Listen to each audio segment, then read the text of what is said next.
बिहार पंचायत चुनाव exclusive interview देखिए राष्ट्रीय संवाददाता एस के आनंद के साथ। खैरा पंचायत ही लाभान्वित नहीं होता है, जबकि पूरे नगरा प्रखंड के लिए मैं अपनी आवाज को उठाता हूँ। मुश्किल या आसान होता है एक पंचायत को चलाना, आप अनुभव अपना साझा करेंगे। आपका वीडियो या सीओ या पीओ से नोकझोंक हुआ होगा मुद्दे को लेकर, जनता के सवाल को लेकर? जी, वीडियो साहब से लगातार मेरा चर्चाएं होती रहती है। इस पर अपना कार्य सही तरीके से करते हैं, लेकिन कहीं ना कहीं सिस्टम जो है ना, वो सही तरीके से काम नहीं कर रही है। नमस्कार, आज हमारी कानूनी जंग की टीम पटना से चल के पहुंची है सारण जिला, और सारण जिला का ये ब्लॉक है नगरा और ग्राम पंचायत है खैरा। जैसा कि आप सभी जानते हैं कि लगातार हमारी कानूनी जंग की टीम पंचायत ग्राउंड रिपोर्टिंग के दौरान जो मौजूदा जनप्रतिनिधि हैं उनसे हम जानते हैं कि आपने जनता से जो वादा किए थे अपने कार्यकाल के दौरान क्या क्या काम करवा पाए हैं और क्या क्या नहीं करवा पाए हैं और क्या कारण रहा है। ये तमाम सवाल जनता का सीधे जनप्रतिनिधि से पूछते हैं। हमारे साथ जो चेहरा देख रहे हैं ये एक शिक्षक भी रहे हैं, शिक्षक भी हैं, अपने निजी कोचिंग चलाते हैं, लाइब्रेरी चलाते हैं और शिक्षा के क्षेत्र के साथ साथ पंचायत की राजनीति भी कर रहे हैं। अभी मौजूदा पंचायत समिति सदस्य हैं, नाम है शैलेश कुमार सिंह जी। इन्हीं के द्वारा जानते हैं कि अपने कार्यकाल के दौरान क्या क्या कराए हैं और क्या नहीं करवा पाए हैं, कैसे चुनाव में आना हुआ, हम जानते हैं। इन्हीं से स्वागत करते हैं सर हमारे चैनल में। आपके चैनल पे जितने देख रहे हैं और सुन रहे हैं मेरी बात को, सबसे पहले मैं सभी को नमस्कार करता हूं। और आप बहुत कीमती समय निकाल कर उतने दूर से आए, तो इसके लिए मैं आपको बहुत बहुत धन्यवाद देता हूं और आपको स्वागत भी करता हूं अपने आवास पर। तो मोबाइल साइलेंट कीजिएगा। पूछिए। तो अब हम जानते हैं, बहुत धन्यवाद आपका। आपने लेकिन आप जानते हैं कि आप चुनाव में कैसे आना हुआ और इससे पहले क्या करते थे, थोड़ा सा हम जानते हैं आपका संघर्ष। सबसे पहले मैं अपने बता दूं कि पढ़ाई पीरियड में मेरे पिताजी 2006 में निधन हो गया उनका अचानक। उसके बाद परिवार बहुत विकट परिस्थिति से गुजरा, काफी संघर्ष करना पड़ा। 3 भाइयों में मैं सबसे छोटा हूं, लेकिन उसके बावजूद भी अपना संघर्ष और यहाँ पे जनता का हमेशा साथ रहा मेरे परिवार के साथ सुख दुख में। और उस चीज को मैंने महसूस किया जब मैंने पढ़ाई किया। उस समय मेरी स्थिति काफी दयनीय थी। तीनों भाई में 2 भाई बाहर में जाकर के थोड़ा बहुत काम करके किसी तरह से पैसा इकट्ठा करके, और जहां भी पढ़ा कुछ फीस माफ हुआ, कुछ दिया, उसके तहत पढ़ाई हुआ। लेकिन जैसे थोड़ा सा होश आया और मैं जब मैट्रिकुलेशन कर पाया 2007 में, उसके बाद मैंने छोटे छोटे बच्चों को पढ़ाना शुरू कर दिया। और उसमें मैंने खास बात रखा कि जिस बच्चों का अभिभावक नहीं थे, पिता नहीं थे, क्योंकि वो दिन मेरे पे गुजरी थी, मैंने मुफ्त शिक्षा देना शुरू कर दिया। और वहीं से मेरे परिवार की उन्नति हुई, एक परिचय हुआ समाज में।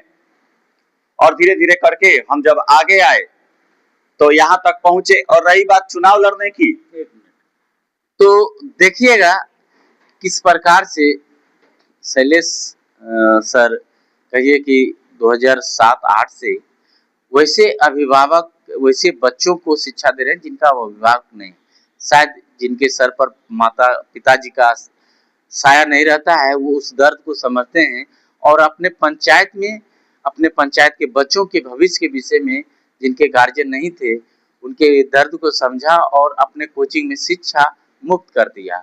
और इन्हें कानूनी जंग की टीम, कानूनी जंग की ओर से इन्हें तहे दिल से धन्यवाद देते हैं हम आपको कि आपने इतनी बड़ी साहस दिखाया और वैसे बच्चों को आज भी शिक्षा दे रहे हैं। लेकिन अब जानते हैं आपका राजनीतिक सफर कैसे हुआ, थोड़ा बताएंगे? और राजनीतिक सफर में मैं बताना आपको चाहता हूं कि जिस सीट पर मैंने चुनाव लड़ा वो सीट हमेशा लगातार एक तरफ विजय होता चला गया, एक तरफ के क्षेत्र में, खासतौर पे रामपुर के क्षेत्र में, जिस कारण से हमारे क्षेत्र में बीडीसी को कोई समझ नहीं पाता था। भागवन के बीडीसी को लोग को पता ही नहीं था कि इस खैरा पंचायत में 2 बीडीसी है। और दूसरा कारण ये रहा कि अचानक सभी लोगों का, चूंकि समाज से मेरा रिश्ता शुरू से ही था, बच्चों का शिक्षा देने के साथ साथ मैं लोगों की आवाज बन करके उठाता था।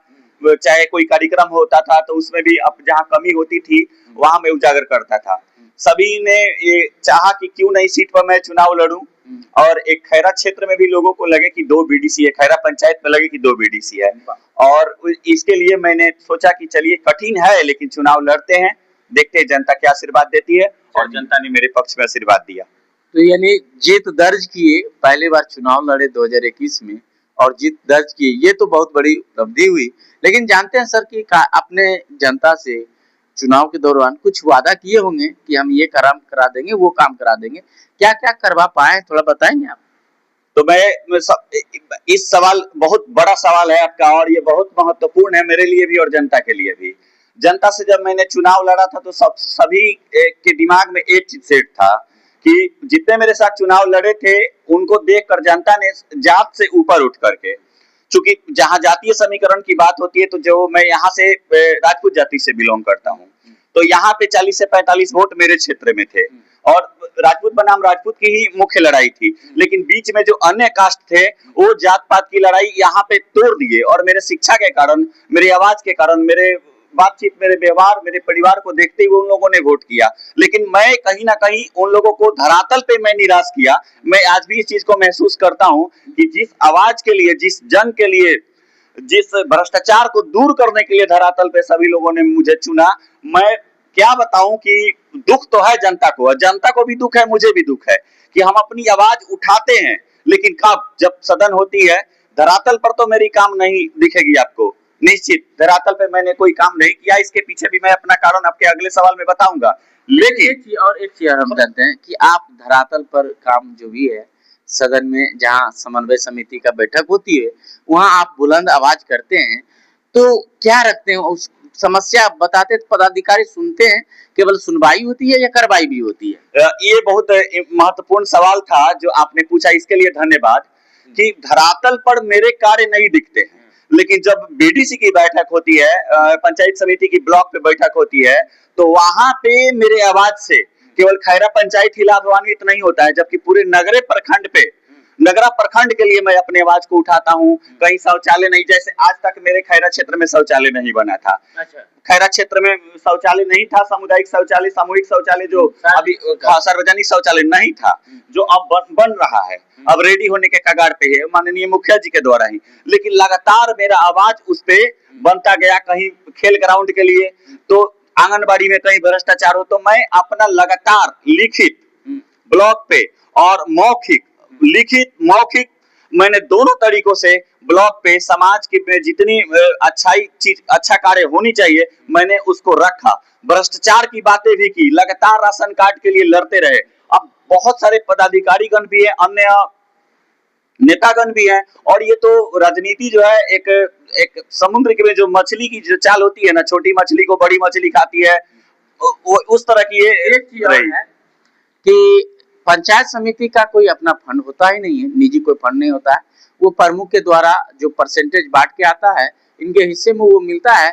यदि सब अच्छा संबंध रहा तो, और नहीं रहा तो भी बहुत कम ऐसा काम दे दिया जाता है जो नहीं करवा पाए, ये सच्चाई है। लेकिन पंचायत समिति का केवल काम अपने फंड से नहीं बल्कि आवाज उठाना भी होता है, और आपने बुलंद तरीके से आपने कहा कि हम उठाए हैं, ये तो बहुत बड़ी बात है। लेकिन एक और हम सवाल आपसे पूछते हैं कि जनता आपसे पूछती होगी कि सर शिक्षा में आपने किया, पंचायत में, आप क्या जवाब देते हैं जनता को? जनता इस बात को जानती है, माफी मांग करके हम वहां से निकलते हैं। देखिए, पंचायत समिति में जब शुरू में हम चुनाव जीते तो उस समय कुछ करने का एक हौसला जागा कि चलिए कुछ किया जाए। तो वहां पे जब आप बीडीसी का जब चुनाव निकलते हैं तो हर बार एक नया नियम लागू होता है। जैसे उस समय एक नियम लागू हुआ, जैसे हम चुनाव जीते तो वहां पे नियम लागू हुआ कि जो पंचायत समिति है उस जगह पे काम करेगी जो एक पंचायत दूसरे पंचायत को जोड़ती है। उसी को काम करेगी, पंचायत के अंदर काम नहीं करेगी, जोड़ने वाली काम करेगी। जिला परिषद एक प्रखंड को दूसरे को जोड़ेगी, ठीक है, उसको काम करेगी, समिति पंचायत को जोड़ेगी। तो जब हमने देखा कि हमारा वैसा तो कोई क्षेत्र ही नहीं पड़ता है कि जहां हम पंचायत को जोड़े, अगर उसमें हम आते हैं तो उसमें एक बहुत बड़ा विवाद का भी स्थिति बनेगी। एक सवाल इसमें है, कितना मुश्किल या आसान होता है एक पंचायत को चलाना? आप अनुभव अपना साझा करेंगे थोड़ा? देखिए, सबसे बड़ी बात है कि देखिए, जनता आपको चुनती है तो जनता सच में कुछ ना कुछ उतने चालाक नहीं हो, जो चालाक है अपना काम सही तरीके से तो उनका हो जा रहा है, लेकिन जो गरीब जनता है, अबोध है, जो अपना मजदूरी करता है उसके पास टाइम नहीं है पेपर लेकर के ब्लॉक ब्लॉक दौड़ना, मुखिया जी के पास दौड़ना। और वैसे व्यक्ति के लिए जब काम नहीं होता है ना तो खुद दुख भी होता है। तो आप कर क्या सकते, उस व्यक्ति का आवाज उठाइएगा, बीडीओ साहब को कहिएगा, सीओ साहब को कहिएगा, ब्लॉक पर जमा करवाइएगा। दुख इतना मतलब होता है सिस्टम के ऊपर कि आपको क्या बताए। एक व्यक्ति 5-5 बार राशन कार्ड का फॉर्म भरता है। कभी आपका बीडीओ या सीओ या पीओ से नोकझोंक हुआ होगा मुद्दे को लेकर, जनता के सवाल को लेकर? जी, बीडीओ साहब से लगातार मेरा चर्चाएं होती रहती है इस पर कि क्यों नहीं हुआ। उसके लिए लगातार हम सदन में अपना आवाज उठाते। इसके पहले पीयू साहब से भी बहुत लड़ाई हुआ। ब्लॉक पे मेरा सबसे इम्पोर्टेंट सवाल, आप अगर नगरा ब्लॉक पे किसी सदस्य अपना ये करिएगा, बातचीत करिएगा इस कानूनी जंग चैनल के माध्यम से, तो पूछिएगा जो खैरा का शैलेश सिंह बीडीसी है वो किस तरह का आवाज उठाए। मैंने सबसे पहले अपने ब्लॉक में ये आवाज उठाया कि अगर बीडीओ साहब या प्रखंड विकास पदाधिकारी महोदय अगर आपसे कोई पूछ दे कि एक पंचायत समिति जो पूरे नगरा प्रखंड में है, एक पंचायत समिति यूनिक काम कौन सा करवाया, आप क्या दिखाइएगा। पर एक चीज और हम कहें, प्रमुख साहब का क्या सहयोग रहा आपके प्रति? देखिए, प्रमुख साहब का मेरे प्रति सहयोग थोड़ा सा निंदनीय रहा, ये यूं कहूं तो शून्य रहा। जबकि प्रमुख साहब और मेरा घर दोनों एक में सटा हुआ है। ये बगल वाला घर प्रमुख साहब का है, लेकिन प्रमुख साहब के द्वारा थोड़ा सा मेरे प्रति उदासीनता दिखाई गई, जिससे हम काम नहीं कर पाए। आज भी आपके पंचायत में क्या क्या जरूरी लगता है कि ये चीज होना चाहिए, वो है या नहीं है? आपके मन में कसक है, या आगे मुखिया का चुनाव लड़ने का बाजी आएगा तो परिसीमन के बाद क्या चुनाव लड़ेंगे? देखिए, वो तो जनता के ऊपर निर्भर करती है, जनता हमको किस तरह से अब एक्सेप्ट करती है। चूंकि जनता ने अपना कीमती समय निकाल कर मेरे लिए मेहनत किया और कीमती वोट दिया उस बड़ी टक्कर के जंग में। और समस्याएं आज भी आपको क्या दिखती? समस्याएं सबसे पहले तो खैरा की है कि ये इतनी गंदगी है यहाँ पे, सड़कों पे आप आए होंगे तो बहुत समस्याएं हैं। यहाँ पे नाला का समस्या है, सड़क का समस्या है, सफाई की समस्या है। जहाँ पे भीड़ जुटती है वहां पे यूनिक चीज आपको नहीं दिखेगा, जैसे खैरा बाजार हो गया, खैरा के मुख्य मार्ग हो गया। तो जो एक पूरे समूह को जिससे लाभ होना चाहिए था, उस समूह को हम लोग लाभ नहीं पहुंचा पा रहे। शिक्षा में तो निश्चित है कि कुछ ना कुछ अच्छा हो रहा है, चाहे वहां तक सीमित है। सर, आप एजुकेटेड है, आप टीचर है, समाज में जाते हैं, समाज के बच्चों देते हैं, हमें भी अच्छा लगता है आपसे बात करने में। ये बात क्या लगता है कि वास्तविक में कि यदि देश का विकास करना हो तो पंचायत को पहले विकास करना होगा? जी, इसमें तो कोई शक नहीं है। सबसे पहले अगर देश को सबसे सुंदर बनाना है तो पहले गांव को बनाना पड़ेगा। क्योंकि हम भारत जो है गांवों का देश है, और खासतौर पे बिहार गांवों से ही जाना जाता है। गांव की संस्कृति और सभ्यता उठकर ही बिहार में अपना कुछ एक मैसेज देना हो हमारे चैनल के माध्यम से अपने पंचायत वासियों को, क्या देंगे, क्या कहेंगे? हम अपने पंचायत से के जितने भी जनता ने हमको मुख्य समय पर मेरा साथ दिया, मैं इतना तो वादा जरूर करता हूं और भरोसा भी दिलाता हूं कि मैं आज इस पोस्ट पे हूं, कल रहूं या ना रहूं, या फिर जनता मुझे मौका दे, लेकिन अपने जीवन काल में इतना जरूर कहूंगा कि जनता ने जिस तरह से हमको भरोसा पे हमको वोट दिया और जिताया, हम मरते दम तक, मरने के दिन तक मैं और मेरा परिवार ये चुकाने का काम करेगा। भले जनता इस मेरे को फिर से एक्सेप्ट करे या ना करे, मैं जनता से इतना ही कहना चाहूंगा। ये तो बहुत बड़ी बात बोले, और हम इन्हें भी धन्यवाद देते हैं कि आपने इतनी बड़ी बात, और एक जनप्रतिनिधि के लिए मुद्दों को उठाना, भले निजी फंड में काम ना हो, लेकिन प्रखंड स्तर पर अपनी बात को पदाधिकारियों के प्रति अपनी आवाज को बुलंद रखना, ये बड़ी बात होता है। सवाल मेरा समाप्त होता है, लेकिन एक अंत सवाल रह गया, हालांकि इनसे हम पूछ ही लेते हैं, पदाधिकारियों का कैसा रवैया रहता है पंचायत के प्रति, थोड़ा सा बताएंगे? देखिए, पंचायत के प्रति तो सभी पदाधिकारी अपना कार्य सही तरीके से करते हैं, लेकिन कहीं ना कहीं सिस्टम जो है ना, वो सही तरीके से काम नहीं कर रही है। पूरी एकाग्रता के साथ सिस्टम नहीं काम कर रही है, जिसके कारण से राशन कार्ड में लोगों को समस्या हो रही है। क्या क्या आया समस्या राशन कार्ड? राशन कार्ड में आपको जब अगर क्षेत्र में आप घूमिएगा तो आज भी बहुत सारे गरीब परिवार का लोग राशन कार्ड से वंचित हैं, विकलांग तक वंचित हैं, जबकि वो 2-2 बार 3-3 बार फॉर्म अप्लाई किए। जब आधार कार्ड भी बनाने में समस्या है। देखिए, आधार कार्ड तो खैर पंचायत स्तर पे ऐसा नहीं होता है, वो कभी-कभी ऐसा। पेंशन बनाने में? हाँ, पेंशन में खास तौर पे ज्यादा समस्या नहीं है, पेंशन में ज्यादा समस्या नहीं है। राशन कार्ड एक बहुत बड़ी समस्या बनी हमारी पंचायत के लिए ही नहीं, पूरे नगरा ब्लॉक के लिए, और खासतौर पे ये सब जगह बिहार में देखा जा रहा है। आवास को लेकर के आपके पंचायत में कभी समस्या पदाधिकारियों के द्वारा जियो टैग के नाम पर मोटा रकम कहीं कहीं वसूला गया, क्या आपके पंचायत में भी ऐसा सुनने को मिला या आपके पास कभी शिकायत है? देखिए, सबसे बड़ी बात है कि जनता भी आज चालाक है।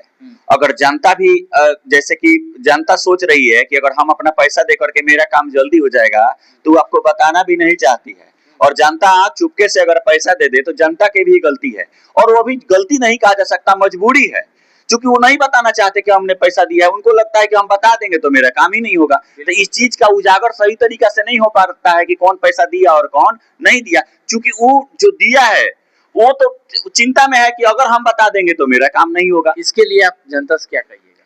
जनता से हम यही कहेंगे कि देखिए, अगर आप सिंगल फायदा लेने का सोचिएगा तो वो तो आपको मिल जाएगा, लेकिन अगर पूरे गांव के लिए, पूरे समाज के लिए सोचिएगा, तो अगर हम गलत करें तो आप हमारे बारे में भी आवाज उठाइए। मुखिया जी भी गलती करते हैं तो मुखिया जी पर भी सवाल उठाइए। अगर पूरे पंचायत और पूरा अगर प्रखंड अगर किसी चीज को संलिप्तता में ले रही है गलती से, तो उस पर अगर आवाज उठाइएगा और यूनिटी के साथ उठाइएगा, तो एका जो घूस दे करके इंदिरा आवास ले रहे हैं, यहाँ तक हो सकता है कि मुखिया जी की भी जानकारी ना हो, है, और वहां से कर्मचारी अगर अपना काम कर ले। अगर एक साथ समूह बनाकर 5-6 लोग इकट्ठे होकर के किसी चीज को आवाज उठाए, तो धीरे धीरे ये भ्रष्टाचार खत्म हो जाएगा। चलिए, तो देखिए, अभी आप सुन रहे थे कानूनी जंग, और अपनी बात को बेबाकी तरीके से रखे शैलेश कुमार सिंह जी, जो मौजूदा पंचायत समिति सदस्य हैं, और आप देख रहे थे कानूनी जंग। मैं हूँ SK आनंद, कैमरामैन